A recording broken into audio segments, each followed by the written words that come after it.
Այսօր մենք գտնվում ենք Ախալքալակի մունիցիպալիտետի գյուղ Կարտիկանում ու հերթական գյուղի հանդիպումն է։ Ցավոք սերդի շատ պասիվ են մեր կանայք նմանատիպ հանդիպումների ժամանակ, բայց այսօր առաջ դեպի նոր հնարավորություններ կազմակերպել է հավաքներ 3 գյուղում, ուրեմն սա գյուղ Կարտիկամն է,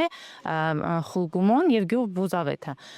Նմանատիպ հանդիպումներ օրվա ընթացքում կլինեն այլ գյուղերում։ Քանի որ ցավոք սերդի շատ պասիվ են մեր կանայք, որոշեցինք, որպեսզի իրանք եւս մասնակցություն ունենան։ Կարևորությունը նշեմ, որովհետև կան շատ գնդերային հարցեր, որը որ մենք ուզում ենք որ քննարկվի, բարձրաձայնվի գյուղի ժողովների ժամանակ։ Ցավոք սերդի այնպես է դասավորված մեր մունիցիպալիտետը, որ տեղամասի հիմնական ու մարտական աշխատանքների են գնում եւ հետեւաբար կանայք են ամբողջ այս տարվա ընթացքում աշխատում, ապրում գյուղի մեջ, բնականաբար ուզում են որ իրանց կարիքները եւ հոգսերը ավելի մի քիչ հոգացի պետության կողմից։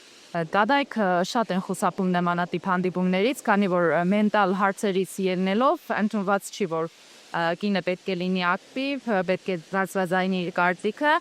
բայց ժամանակի ընթացքում արդեն քանի տարի է, 5 տարի է ինչ մենք աշխատում ենք այս ոլորտում, բավականին շատ փոփոխություններ է եղել եւ նշեմ, որ սա առաջի դեպքն է, երբ որ մենք ընդհանուր տեղամասկանց հետ համատեղ պետք է մասնակցենք գյուղի ժողովին եւ հուսամ արդյունավետ կլինի ինչպես ամբողջ գյուղի համար, այդպես էլ մեր կանանց համար։